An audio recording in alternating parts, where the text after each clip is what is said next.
नमस्कार दोस्तों, मैं हूं पुलकित मोहन सिंगला। स्वागत है आपका हमारे चैनल में। दोस्तों, आज हम इस विषय में बात करेंगे कि प्रेत रोगियों की आँखों में क्यों नहीं घूरना चाहिए, क्यों नहीं देखना चाहिए। दोस्तों, अक्सर आप लोग किसी से भी लड़ते हो या बात करते हो, या अक्सर जब प्रेत रोगियों की बात आती है, तो जब प्रेत रोगी बहुत ज़्यादा उग्र हो जाता है, गुस्सा हो जाता है, तो आँखें बड़ी कर लेता है, डरावनी कर लेता है। उसके अंदर बैठी हुई जो एनर्जी है वो हावी हो जाती है, और कहीं न कहीं आप भी विवश हो जाते हो उसकी आँखों में घूरने के लिए। बहुत लोग प्रेत रोगी को शांत करने के लिए उसकी आँखों में घूर के गुस्सा करते हैं, या लगातार उसकी आँखों में देखते हैं। दोस्तों, ऐसा नहीं करना चाहिए। प्रेत रोगी की आँखों में घूरना खुद को दावत देने वाली बात है, उस प्रेत को दावत देने वाली बात है, क्योंकि अपने आप में जो आँखें होती हैं, ये एक मीडियम होती है ट्रैवल का। जो स्पिरिट्स हैं, जो सोल हैं, जो आत्माएँ हैं, वो आँखों के माध्यम से भी ट्रैवल कर सकती हैं। आँखें अपने आप में एक द्वार का काम करती हैं। हमारे 10 द्वारों में से एक द्वार आँखें भी हैं, और सबसे ज़्यादा ईज़ी और सबसे ज़्यादा इम्पोर्टेंट पोर्टल ये माना जाता है, क्योंकि हम भौतिक दुनिया में भी इन आँखों के द्वारा ही इस पूरी दुनिया को देखते हैं।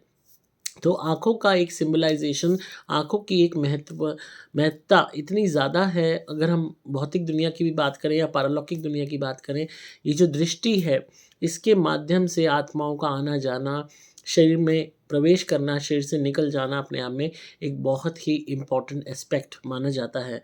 तो ऐसे में अगर आप प्रेत रोगी की आँखों में घूरते हो, और कहीं न कहीं अगर आपकी आत्मिक शक्ति कमज़ोर है, या आप बीमार रहते हो, या आपकी इस तरीके का कवच नहीं बना हुआ, प्रोटेक्शन आपके पास कोई नहीं है, और अगर वो नेगेटिविटी बहुत ज़्यादा उग्र है या बहुत ज़्यादा पावरफुल है, या वो मल्टीपल पोज़ेशंस कर सकती है, यानी कि मल्टीपल शरीरों पे कब्ज़ा कर पाती है, तो हो सकता है कि ऐसी स्पिरिट उसी वक़्त उस प्रेत रोगी के शरीर में से निकल के उन्हीं आँखों के द्वारा उस प्रेत रोगी की आँखों से आपकी आँखों के अंदर प्रवेश कर जाए।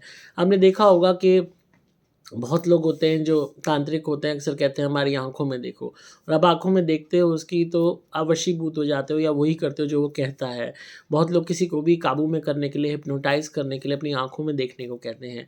यहाँ तक कि बहुत लोग स्पिरिट पोज़ेशन भी आँखों के माध्यम से चढ़ा देते हैं, और जो भी सपोज़ किसी एक आदमी के पास कई सारी स्पिरिट्स है, वो तांत्रिक है और वो गलत है, नेगेटिव है। वो सामने वाले को कहता है कि मेरी आँखों में देखो, और आप घूर रहे हो, और वो उसी क्षण अपने अंदर बैठी स्पिरिट को अपनी आँखों से आपकी आँखों में ट्रैवल करा देगा, और आपकी अपनी आँखों से आपकी आँखों के द्वार से वो आपके शरीर में प्रवेश कर जाएगी। तो इस तरीके की भी कलाएँ हिंदुस्तान में एग्ज़िस्ट करती हैं, यहाँ तक कि वर्ल्ड में भी मानी जाती है। जो मैजिशियंस होते हैं, जादूगर होते हैं, वो भी स्पिरिट्स का इस्तेमाल करते हैं। आँखों के माध्यम से आपकी दृष्टि को बाँधने की शक्ति होती है, जिससे कहीं न कहीं आप वही देखते हो जो वो दिखाना चाहते हैं।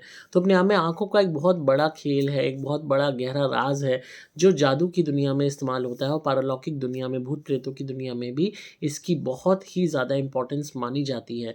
तो इस बात का आपको ध्यान रखना होगा कि कोई भी प्रेत रोगी, और अगर वो उग्र है, वो बहुत ज़्यादा डेमोनिक है, या आपको ज़रा भी डर लगता है उन आँखों में घूरने से, तो ना ही घुरें तो ज़्यादा बेटर है। क्योंकि जिस टाइम आवेश आता है, उस टाइम वो एनर्जी बहुत शक्तिशाली होती है, बहुत हावी हुई हुई होती है, बहुत पावरफुल होती है। उसकी आप इंटेंसिटी नहीं देख सकते, उसकी गहराई नहीं नाप सकते। और सबसे बड़ी बात है कि जिस टाइम आवेश आ रहा है, उस टाइम वो इंसान आपका बंदा नहीं है, उस टाइम वो एनर्जी है जो शरीर पे राज कर रही है, वास कर रही है, और वो लड़ रही है, वो चिल्ला रही है, आपको चैलेंज कर रही है, या आपको घूर रही है, और आप बदले में घूर देते हो उसकी आँखों के अंदर। तो वो आपके लिए खतरे की घंटी हो सकती है। हो सकता है वो एनर्जी आपको भी पॉसेस कर ले, या उस शरीर से निकल के आपके शरीर में प्रवेश कर जाए। चाहे भले ही वो टेम्परेरी तौर पे ऐसा करे, पर हो सकता है आपका शरीर एक बारी झूठा करके वो उसको दूषित करके बाहर निकल जाए, या फिर आपके शरीर में परमानेंटली प्रवेश कर ले। अगर ऐसा हो गया तो आप भी प्रेत रोगी बन जाओगे, और उसके पास एक दोनों ऑप्शंस हो जाएँगे, 2 शरीर हो जाएँगे, जिसमें वो कभी भी आ जा सकती है। तो अपने आप में आँखों को जितना आप कम उनकी आँखों में देखें, उतना बेटर है।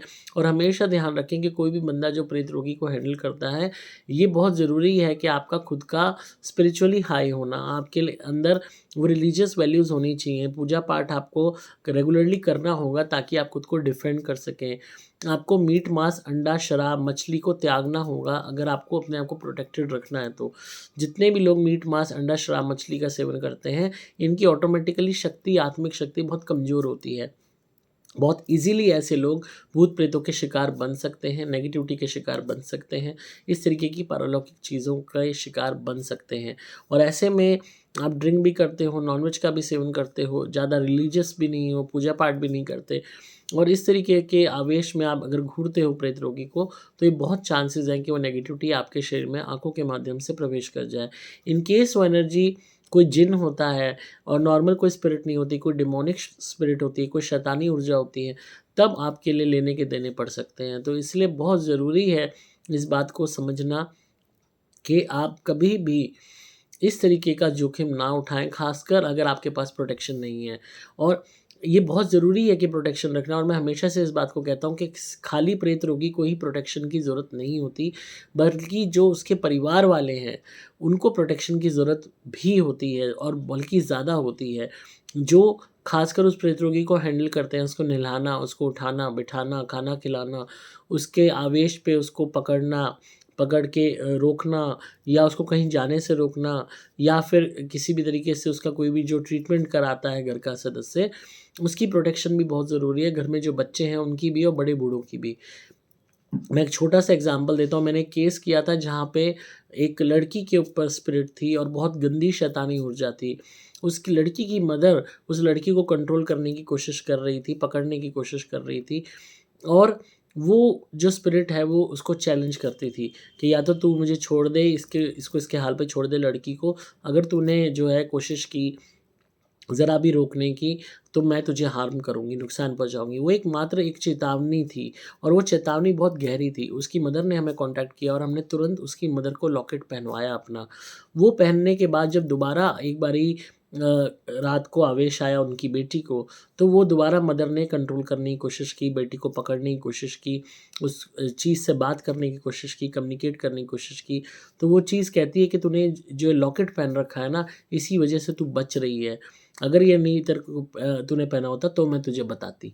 तो अपने आप में ये बहुत ज़रूरी है, क्योंकि ये जो गंदी ऊर्जाएँ होती हैं, ये बाकी फैमिली मेंबर्स को भी नहीं छोड़ती और अक्सर जब आवेश की बात होती है, तो इंसान नहीं रह पाता आँखों में घूरे बगैर। कहीं न कहीं जब बात होती है, फ़ेस टू फ़ेस टॉक हो रही होती है आपकी उस स्पिरिट से, जो आपके प्रेत रोगी के शरीर में आई हुई है, तो कहीं न कहीं आँखें आपस में मिल जाती हैं। तो ये एक बहुत सेंसिटिव मोमेंट होता है। ऐसी मोमेंट पे वो एनर्जीज़ आपकी आँखों में ट्रैवल कर सकती हैं, आपकी अपनी आँख उस प्रेत रोगी की आँख से आपकी आँख में प्रवेश कर सकती हैं। और अपने आप में ये बहुत ज़्यादा पक्का प्रवेश माना जाता है, क्योंकि ये द्वार हमारे दिमाग के साथ जुड़े हुआ है। जैसे कि हमारा थर्ड आई का द्वार, ये भी बहुत ज़्यादा इम्पोर्टेंट द्वार होता है। इसके बारे में मैं और डिटेल में आपको बताऊँगा नेक्स्ट टाइम। बट जो आइज़ का द्वार है, ये सबसे इम्पोर्टेंट द्वार होता है। आपने देखा होगा कि कोई भी मर जाता है, कोई भी डेड बॉडी होती है, तो हम उसकी सबसे पहले आँखें बंद करते हैं। हम क्यों उसकी आँखों की पलकें से आँखें ढक देते हैं, ताकि कोई एक्सटर्नल पैरानॉर्मल एनर्जी, कोई भी भूत-प्रेत उनके शरीर में प्रवेश ना कर जाए। तो ये हम इसीलिए करते हैं, क्योंकि डेड बॉडी के शरीर में प्रवेश पाने के लिए आत्माएँ अक्सर आतुर रहती हैं, जो भी आस-पास हों, सराउंड हो, क्योंकि एक शरीर मिल गया है। जो ओरिजिनल आत्मा थी वो तो निकल गई, तो जो नई आत्माएँ हैं वो काबू करने का कोशिश करती हैं और आँखों के माध्यम से एक प्रबल पोज़ेशन होता है, एक पावरफुल पोज़ेशन होता है। तो ये बहुत ज़रूरी है कि आप इस बात को समझिए और कभी भी आँखों में घूरने का कोशिश मत कीजिए। आँखों में अगर आपको घूरना ही पड़ रहा है तो बार-बार आँखों को ब्लिंक कीजिए इस तरह। आपको कंप्लीटली यूँ करके यूँ नहीं घूरना और लगातार नहीं घूरना। आपको बीच-बीच में आइज़ ब्लिंक करनी है, बीच-बीच में अपनी नज़र हटाते रहना है। एंड फिर भी ये बहुत इम्पोर्टेंट है कि मैं आपसे सलाह आपको ये गाइड करूँगा और ये कहना चाहूँगा कि with regard to this thing, हमेशा इस बात का ध्यान रखें, देखिए कि कोई भी एनर्जी है, उसकी पावर, उसकी इंटेंसिटी आप नहीं समझ पाओगे। कितनी एनर्जीज़ हैं, कई दफ़ा एक इंसान के अंदर कई भूत-प्रेत होते हैं, कई स्पिरिट्स होती हैं। तो आपके लिए अकेले का मुकाबला करना बहुत मुश्किल है अगर आपके पास कोई प्रोटेक्शन नहीं है। तो अगर आपके घर में प्रेत रोगी है, आप उसको सँभालते हो, उसको हैंडल करते हो, उसको नहलाते हो, धुलाते हो, खिलाते हो, पिलाते हो। जब वो उग्र होता है तो आप ही उसे पकड़ते हो। तो बहुत ज़रूरी है कि आप हमारा प्रोटेक्शन का लॉकेट ज़रूर पहनिए, ताकि आपका बचाव हो सके, आपके साथ कोई दुर्घटना ना हो, क्योंकि ये एनर्जीज़ इतनी गंदी होती हैं, एक्सीडेंट करा देती हैं, सीढ़ियों से गिरा देती हैं, बाथरूम में फिसला देती हैं।